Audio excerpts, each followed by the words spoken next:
नहीं, देखिए, जैसा कि आप लोग जानते हैं कि परसों एक नोटिफिकेशन जारी हुई थी जिसके तहत प्रदेश के कर्मचारी को 5,000 से लेकर 15,000 का प्रति माह नुकसान हो रहा था। तो इसके बारे में जब अब आज सुबह हम 9 बजे 9:30 बजे के करीब माननीय मुख्यमंत्री से मिले तो उन्होंने हमें आश्वस्त किया कि ये नोटिफिकेशन आज विड्रॉ हो जाएगी। उसके बाद त्रिलोक ठाकुर जी और प्रदीप जी भी शायद पीटर हॉफ में मिले 12 बजे, उनसे भी उन्होंने वादा किया। अब उसके बाद जो लोग यहाँ पे आए थे तो उनको हमने आश्वासन दिया कि हमारी बात माननीय मुख्यमंत्री से हो चुकी है। और अभी हम थोड़ी देर पहले फाइनेंस सेक्रेटरी साहब से मिले हैं, जिसमें त्रिलोक ठाकुर जी भी मेरे साथ थे, और फाइनेंस सेक्रेटरी ने भी हमें साफ शब्दों में बोल दिया कि आज नोटिफिकेशन विड्रॉ हो जाएगी। क्योंकि ये जो नोटिफिकेशन है इसका तो बहुत बड़ा इसका असर होने वाला था कर्मचारियों पे। मैं आपको सीधी भाषा में बता दूं मीडिया बंधुओं को कि जैसे कि 6 सितंबर 2023 को एक नोटिफिकेशन जारी हुई थी जिसके तहत जो कर्मचारी जब रेगुलर होता है उसके 2 साल के बाद उसकी जो पे जो है उसको हायर पे दिया जाता था। यानी कि सीधी भाषा में बोलूं, जैसे क्लर्क है मानो, उसका जब वो नौकरी में लगता है उसका जो पे स्केल होता था वो होता था 20,200। 2 साल के बाद उसको मिलना था 30,500। वो उसको आज तक मिलता रहा 2022 के बाद, यानी कि 25 तक, 3 साल तक अभी मिलता रहा। लेकिन 3 साल के बाद जो परसों नोटिफिकेशन हुई उसके तहत उसकी जो ये हायर पे ग्रेड दिया था उसको बंद कर दिया सरकार ने।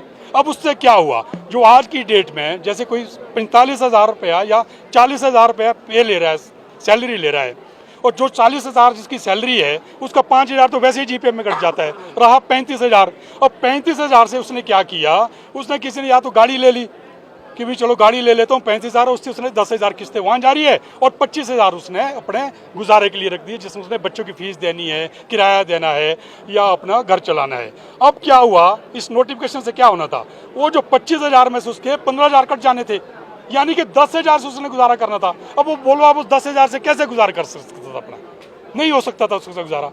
अगर उसके मालूम होता कि भाई मेरी जो सैलरी कटेगी तो हो सकता वो गाड़ी ना लेता, लोन ना लेता। तो ये जो फरमान था बिल्कुल गलत था ये फरमान। तो इसीलिए इससे तो जो मेरे कर्मचारी है उनके तो खाने के लाले पड़ जाए थे। मुझे कल एक कर्मचारी का फोन आया उन्ना से, साहब मेरे को तो चाय पीने के लिए भी टाइम वो नहीं मिलेगा, पैसे बचेंगे। मैं कहा क्यों, बोला मैंने तो 3 लोन ले रखे हैं। तो ये नोटिफिकेशन गलत थी। और वैसे भी एक नोटिफिकेशन निकली है फाइनेंस की 2012 की, किसी भी कर्मचारी की आप जो ना तनख्वाह काट नहीं सकते हैं, कम नहीं कर सकते हैं। तो उस दृष्टि से भी ये नोटिफिकेशन गलत थी। तो हमारा माननीय मुख्यमंत्री से मैं आपके माध्यम से माननीय मुख्यमंत्री का अनेक धन्यवाद करना चाहता हूं कि जब हमने वस्तु स्थिति से उनको अवगत कराया कि ये हालात हो जाएंगे, कर्मचारी तो सड़कों पे आ जाएंगे, उनके साथ इतना सारा उनको आर्थिक संकट से जूझना पड़ेगा, तो उन्होंने उस बात को समझा और उसी वक्त उन्होंने आदेश दिए कि हम इस नोटिफिकेशन को आज ही वापस कर देंगे। इसमें सर 2 बातें, सीएम साहब ने कहा कि भविष्य में जो कर्मचारी लगेंगे उनको एडिशनल इंक्रीमेंट नहीं लगेगी। नहीं, जो भविष्य है उनको तो वैसे भी नहीं मिल रहा है। ये जो इसका लाभ है हायर पे ग्रेड का, इसका जो 2023-2022 का उनको तो मिल ही नहीं रहा है। बल्कि हमारी तो मांग है कि उनको भी दिया जाए, कि उनको भी मिलना चाहिए, पर उनको तो मिल ही नहीं रहा है। देखिए ना, जिसको मिल रहा है हमारा सबसे पहला जो परम धर्म कर्तव्य बनता है कि वो न छीना जाए। देखिए आप लोग जानते हैं कि 5 किस्तें हो चुकी है, इधर से आपदा आई है, हमने तो नहीं मांगी, कोई भी नहीं मांग रहा है, कोई भी कर्मचारी नेता नहीं मांग रहा है कि हमारे को डीए दो या भी दो इस हालात में। लेकिन अगर आप इस तरह से 15,000 रुपये कम कर देंगे कि जिसकी सैलरी 40,000 है उसकी सैलरी आप 15,000 कम कर देंगे तो कैसे चलेगा। तो इसीलिए हमने इसका विरोध किया और माननीय मुख्यमंत्री के एक बार पुनः आभार व्यक्त करते हैं कि उन्होंने भावनाओं को समझते हुए इस नोटिफिकेशन को वापस करने के आज आदेश दे दिए। अगर ये आदेश अभी आपने जैसे बोला कि वापस होने हैं, हाँ, अगर बाई चांस यदि इसमें टाइम लगता है तो क्या आपकी नहीं, तो देखिए आज आपके सामने यहाँ देखो पूरे प्रदेश के लोग आए हैं, कम से कम 1000 लोग पूरे प्रदेश से आए हैं। कोई चंबा से आया है, कोई लाहौल स्पीति से आया है। हालांकि रास्ते खराब है, उसके बावजूद ना जाने ये लोग कैसे कैसे यहाँ पहुंचे हैं। तो इनकी एक ही जिद है, इनकी एक ही मांग है कि हमें आज नोटिफिकेशन चाहिए। इसीलिए हम फिर से फाइनेंस सेक्रेटरी के पास अभी गए थे थोड़ी देर पहले, और उन्होंने 2 शब्द में कहा है कि आज जो है नोटिफिकेशन हो जाएगी। ये कैबिनेट अगर वापस नहीं होती है, नहीं तो वापस तो हम लेकर रहेंगे। ये तो जितने ये प्रदेश के कर्मचारी आते हैं तो बोलते हम यहाँ पे धरना दे देंगे, हम तो यहीं पे जो बोरी बिस्तर लगा देंगे। तो ये तो करनी पड़ेगी वापस। ये कैबिनेट में मामला क्या था कि कुछ कैबिनेट मंत्रियों अब का कुछ शायद लोग बयान आया है हाँ कि हमारे मालूम नहीं, यही हमें भी मालूम नहीं हो रहा है कि क्योंकि जिस तरह से कैबिनेट मिनिस्टर का बयान आया कि हमें तो मालूम ही नहीं है।